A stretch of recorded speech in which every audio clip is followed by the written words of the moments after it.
sou um entusiasta do Nordeste do Brasil, eu pessoalmente. Tenho um entusiasmo muito grande pelo Nordeste do Brasil. Esse Nordeste é a fonte da cultura do Brasil e ele foi reduzido por oligarquias políticas criminosas, eu não tenho medo de dizer isso, oligarquias políticas criminosas que subjugaram aquela gente com necessidades materiais, etc., para depois vender facilidades. E isso está sendo destruído aos poucos. Mas, e há mais, há uma questão também do progressismo católico, da teologia de libertação, que fez um mal muito grande e enganou muita gente sinceramente religiosa no Nordeste do Brasil. Acho que é otimismo achar que se o presidente Bolsonaro não ganhar,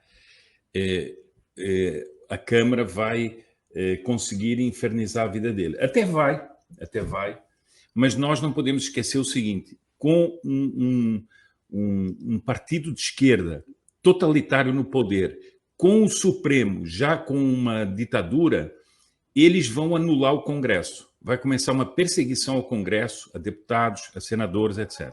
Então, esse é o primeiro ponto. Primeiro, você não vai conseguir afastar ninguém do Supremo, porque se afastar, o Lula vai pôr outro pior. Então, é outro problema que fica. Então, isso é uma irrealidade. Mas veja uma coisa, você disse uma coisa aí no meio do caminho que eu já faço um comentário. Você disse que o político vai só para o vento, né? Bom, então o que é que você está vendo? Uma debandada de políticos para o Bolsonaro. Bom, então eles estão sentindo o vento onde é que está.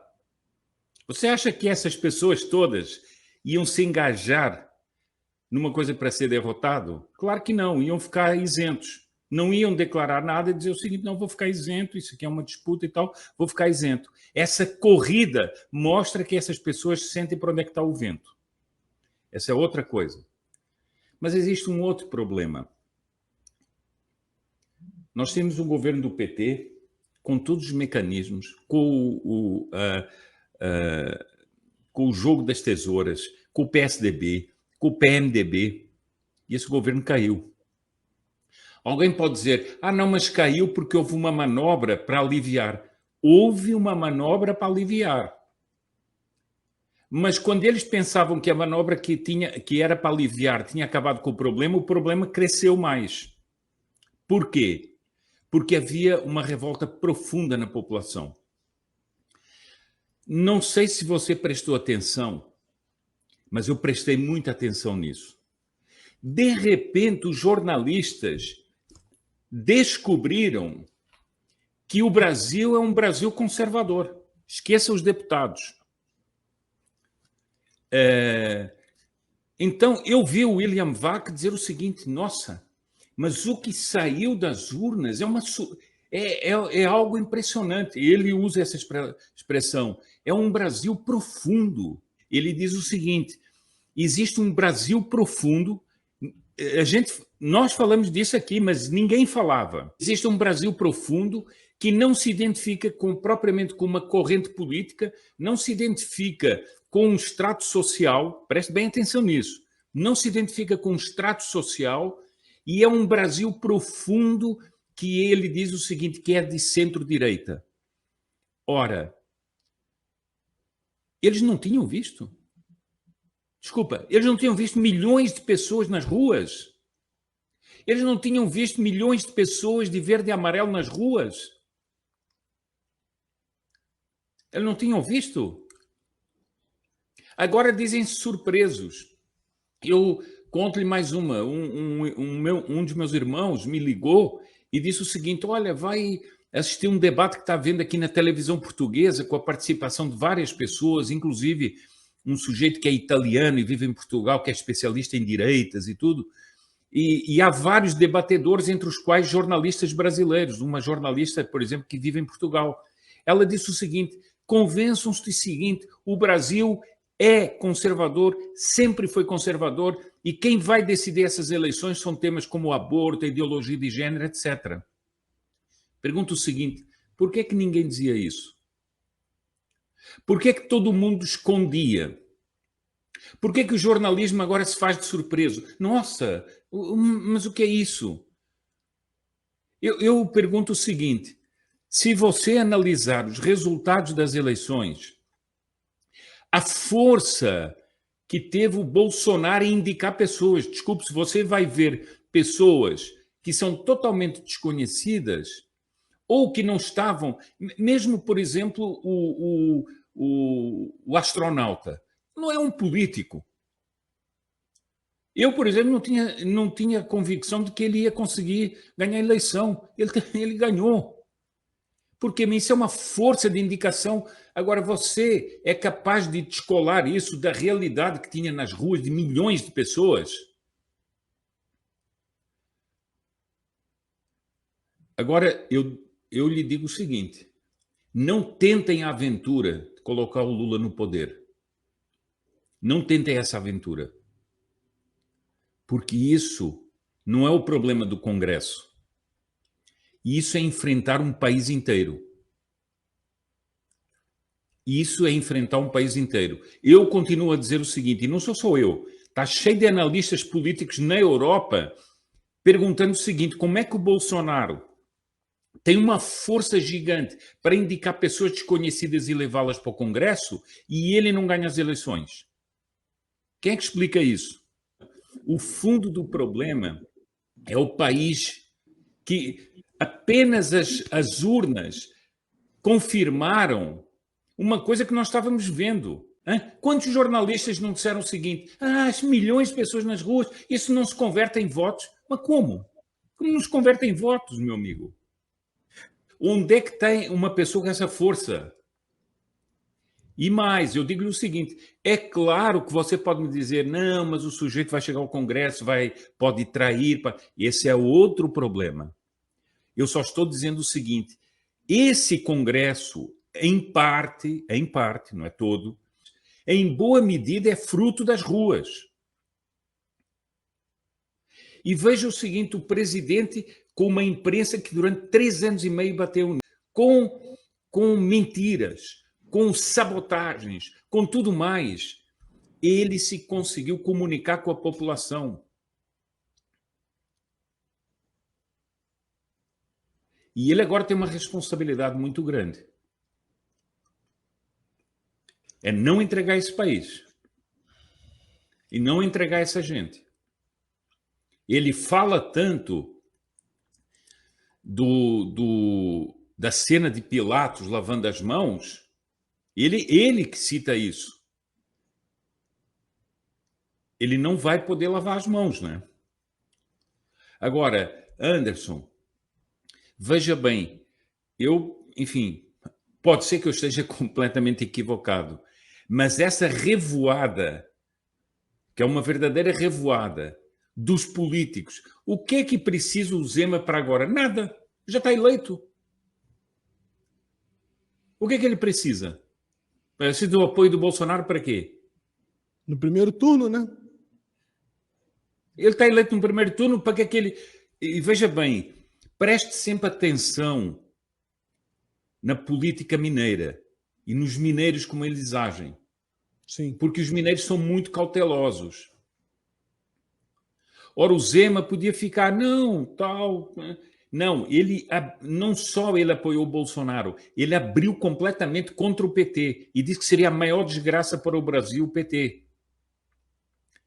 Então, Anderson, eu acho que a gente tem que prestar atenção a esses movimentos e perceber que você veja o seguinte, a lógica de uma eleição é que os políticos vão atrás daquele que, aspas, as pesquisas mostram que tem a possibilidade de ganhar.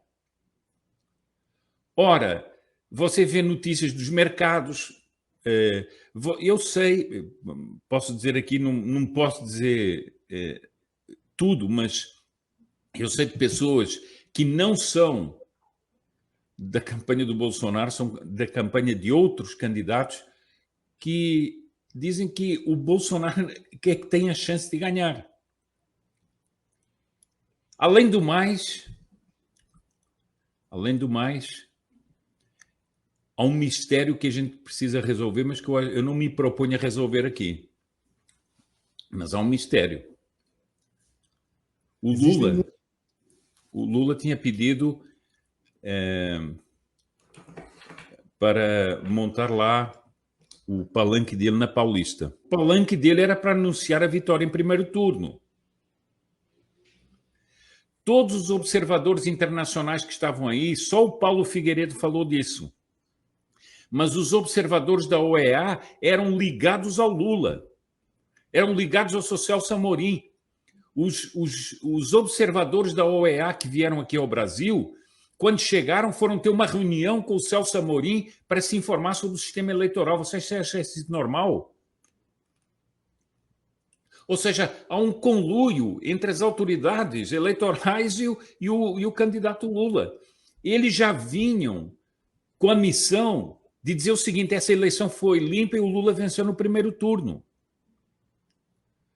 Todas as televisões da Europa, todos os jornais da Europa, todos diziam a mesma coisa: Lula vai ser eleito e vai ser eleito no primeiro turno. O que é que aconteceu? Por que ninguém chamou a atenção? Quer dizer, ninguém não, houve algumas pessoas que sim, mas por que é que a grande mídia não chamou a atenção da reunião reservada do Lula com o representante diplomático, não é embaixador, porque ainda não há embaixador, o representante diplomático do governo Biden, uma reunião reservada com o Lula? O que é isso? Quando o governo Biden estava, sim, tentando interferir na eleição brasileira. E eu vi notícias oriundas da esquerda de que o Biden queria barrar o Bolsonaro. O que é isso? O que é isso? Por que o senhor Bernie Sanders conseguiu fazer uma resolução do Senado americano, ele que é um senador de extrema esquerda? Por que ele fez uma decisão de alguns senadores americanos dizendo que logo que saísse o resultado era preciso reconhecer porque o Bolsonaro queria dar um golpe? Quando essa gente diz que o outro quer dar um golpe, é porque eles estão querendo dar um golpe. Então, o que aconteceu? O que aconteceu? Há muita coisa estranha. Por que os deputados europeus do Europarlamento, ou do Parlamento Europeu, também alguns deputados votaram uma resolução contra o golpe que o Bolsonaro deu? Mas golpe do quê, rapaz? Por que tanta certeza, né, seu Sepúlveda? De onde vem tanta certeza? Certeza que o Lula vai ser eleito no primeiro turno? Certeza que o Bolsonaro vai dar um golpe? Bom, não se esqueça que o ministro Fachin reuniu os embaixadores numa atitude totalmente ilegal, exigindo que eles reconhecessem imediatamente no dia 2 o resultado. Por quê? O que ele sabia? Por que ele foi para os Estados Unidos já dizer que o Bolsonaro não aceitaria o resultado do dia 2 e haveria um golpe no Brasil? Qual era a certeza dele? Ele já sabia o resultado das eleições? Anderson, eu só lhe digo o seguinte: há muita coisa que a gente não sabe. Há muita coisa que a gente não sabe.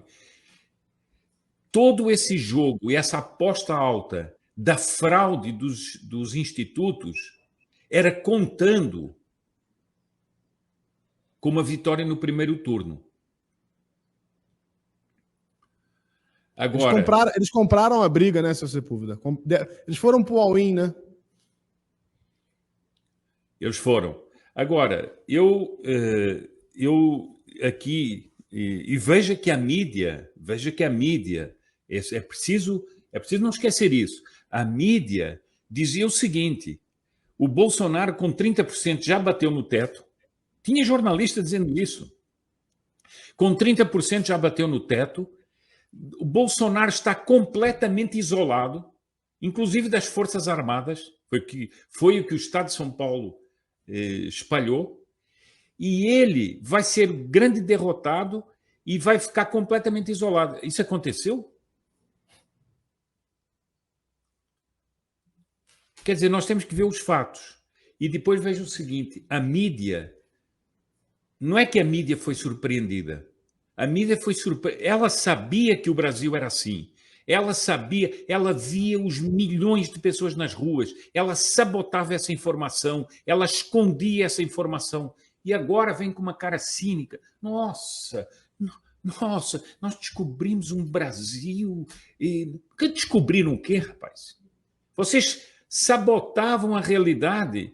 E quando essa realidade saltou para o meio da sala, vocês estão fazendo-se de trouxas e dizendo que descobriram isso. Porque você está vendo a mobilização política e você sabe o que é que isso quer dizer. São as máquinas políticas que vão trabalhar para conseguir votos. Sabe o que é que isso quer dizer? Mas existe uma coisa que é o seguinte: eu ontem vi um grupo de mulheres que se reuniu e está indo casa a casa para conseguir votos, para gente que não votou. Eu vi um menino ontem que ele todos os dias entra num ônibus e vai falando dentro do ônibus. Um menino simples, você vê que ele é uma pessoa até de periferias. Eu detesto essas coisas de dizer de periferia, mas enfim, estou caracterizando porque infelizmente essa linguagem ficou. Bom, se você me permite, eu vou até contar aqui uma coisa que aconteceu comigo há 2 dias atrás e que eu fiquei assim arrepiado. Eu estava indo para uma sede da TFP, estacionamos o carro, tinha uma caçamba dessas que recolhe coisas das obras, então tem cartão, tem madeira, etc. E tinha um catador, que eu sei o nome dele, porque eu fui falar com ele, Tadeu, fui cumprimentá-lo e tudo. Esse homem estava ali conversando com outro guarda da rua sobre as eleições.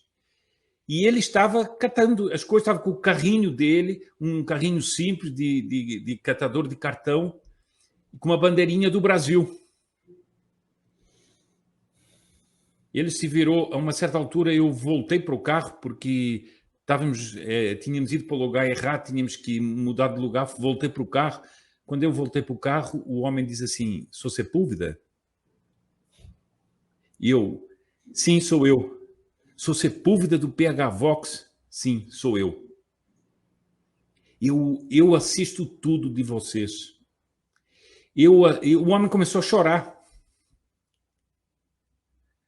Agora, meu amigo, quando chega a essa profundidade, cuidado para não enfrentar o Brasil. Eles odeiam esse Brasil em que um homem simples, catador de cartão, que é uma coisa muito digna, mas é um homem simples. Ele é um catador de cartão e de madeira, etc., que anda ali humildemente fazendo o seu trabalho. Ele tem uma bandeirinha do Brasil. E essas pessoas fingem que não veem, fingem que não veem. Essas máquinas da propaganda, essas sofisticadas das jornalistas que ficam falando e deitando verbo, eles não veem nada. Eles não sabem nada. Essa é a realidade. Quando chega o lockdown, estendem a perna, põem um queijinho e um vinho e dizem: fica em casa, fica em casa. E esse homem que está ali com uma bandeirinha do Brasil, que ama o Brasil, é totalmente desprezado por essa gente. Só que um dia essa conta chega. E essa conta chegou. Então, hoje em dia, nós vemos o seguinte, aqui tem o Hélio Nunes está dizendo aqui uma coisa que eu acho impressionante. O Datena disse que nunca tinha ouvido falar do Nicolas. Quer dizer, o sujeito é um jornalista, mas o sujeito está numa tal bolha que o sujeito nunca tinha ouvido falar numa pessoa que vai ser o deputado mais votado do Brasil. Por quê? Porque eles vivem numa bolha. Eles vivem numa realidade que eles construíram. Ora, se ele quisesse se informar, ele tinha que saber que nas grandes manifestações em Minas, por exemplo, o Nicolas era uma das pessoas protagonistas. Mas não, nunca tinha ouvido falar. Então, Anderson, eu queria dizer tudo isso porque eu pensei muito em tudo isso e acho que nós temos que saber analisar. E agora, quando o jornalismo começa a dizer que é um Brasil profundo, que há um Brasil que é conservador. Pô, mas e por que vocês não diziam isso antes? A canalice dos institutos de pesquisa no mundo inteiro é sempre a mesma.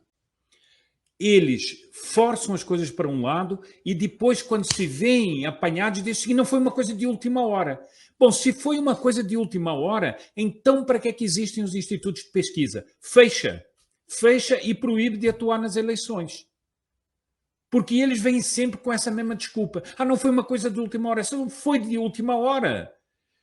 Veja aqui uma coisa. Como é que a pesquisa se mantém sempre mais ou menos na mesma posição durante meses e depois na última hora é que muda tudo? Então, para que é que serve a pesquisa? Não serve para nada. Serve para manipular as pessoas. E essas desculpas esfarrapadas. Desculpe, ontem eu vi que o Paulo Eduardo Martins respondeu ao IPEC porque o IPEC teve a desfaçatez de dizer o seguinte: nossa, tivemos um erro de digitação. Desculpa, isso é inadmissível. Essa gente tem que ir para a barra dos tribunais, tem que ser investigada. O Marcelo Carvalho da Rede TV disse isso. É preciso investigar. Quebrem os sigilos bancários, quebrem os sigilos telefônicos e vamos saber com quem essa gente se mancomunou. O país precisa saber disso, dessa máquina criminosa que estupra a democracia. Agora depois vem com essa desfaçatez. Não, na última hora 10 milhões de pessoas. Sabe o que são 10 milhões de pessoas? É a população de Portugal, rapaz. Isso é uma afronta. Isso é uma afronta. Mas isso mostra o seguinte, que a democracia foi sequestrada por uma máquina oligárquica que finge que nós vivemos numa democracia. A campanha eleitoral que nós tivemos até agora não foi uma campanha eleitoral. Foi uma campanha completamente enviesada, em que nós temos um tribunal trabalhando para um candidato. O tribunal que é o tribunal eleitoral, que está deixando correrem soltas essas pesquisas outra vez, que nós sabemos que foram fraudadas, e enquanto isso censura um jornal como a Gazeta do Povo que traz uma notícia. Será que as pessoas não se deram conta que nós não estamos numa campanha eleitoral legítima? Nós estamos numa máquina que está tentando sequestrar o direito eleitoral dos brasileiros? Eu não vou falar de outras coisas, para não dar problemas aqui. Mas eu as vejo muito bem. Não julguem que eu não vejo e que eu não vejo as inconsistências dos resultados que nós recebemos. Depois, outra coisa, o Silvio Navarro, ainda hoje de manhã, colocou nas redes sociais dele. O PT está censurando, com a ajuda do TSE, está censurando jornais no Brasil. Está censurando informações. Tudo que o PT pede é atendido. Agora, eu digo o seguinte, nós estamos realmente numa democracia e num processo eleitoral limpo? É isso que eu pergunto. As pessoas falam muito de uma coisa que deve ser falada assim, que é a apuração secreta e tudo mais.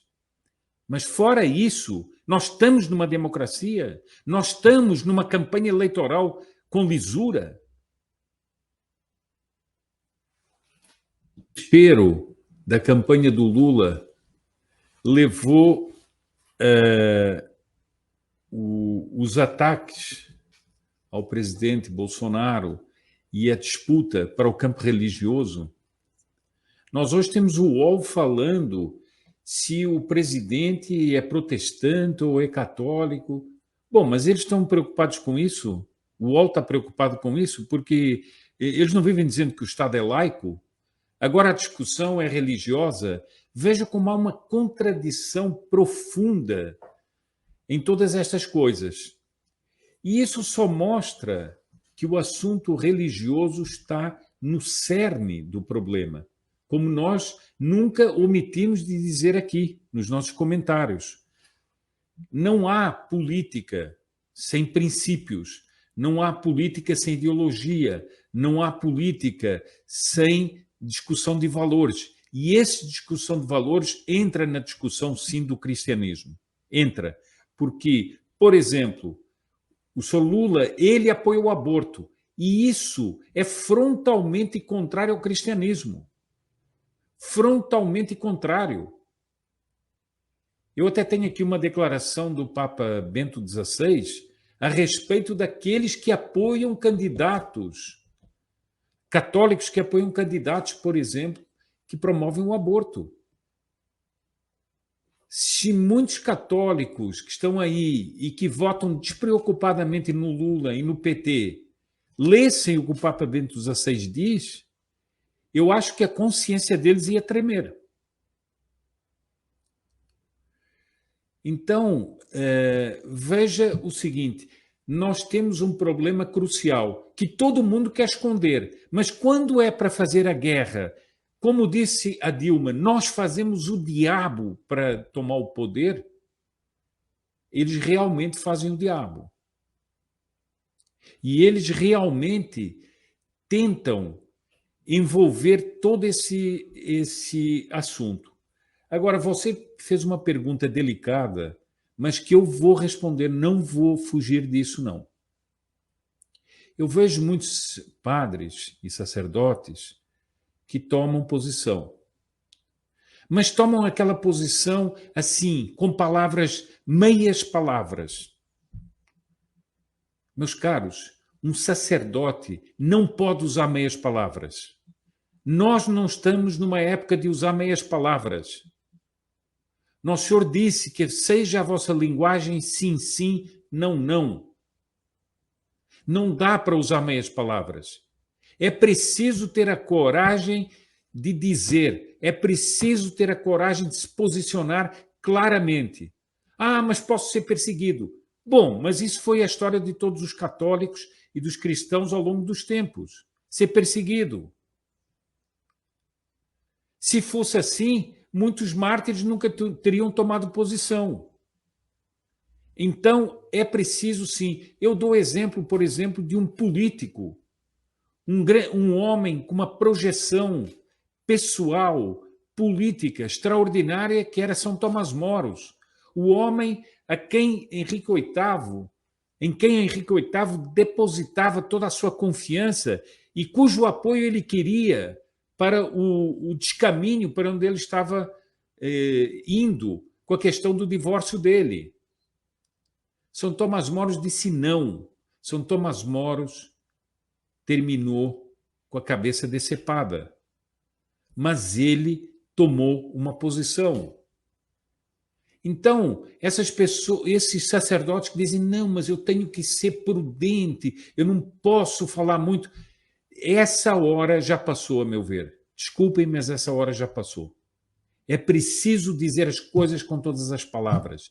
É preciso dizer as verdades da fé com todas as palavras. É preciso apontar os inimigos que atentam contra o Evangelho. É preciso dizer isso.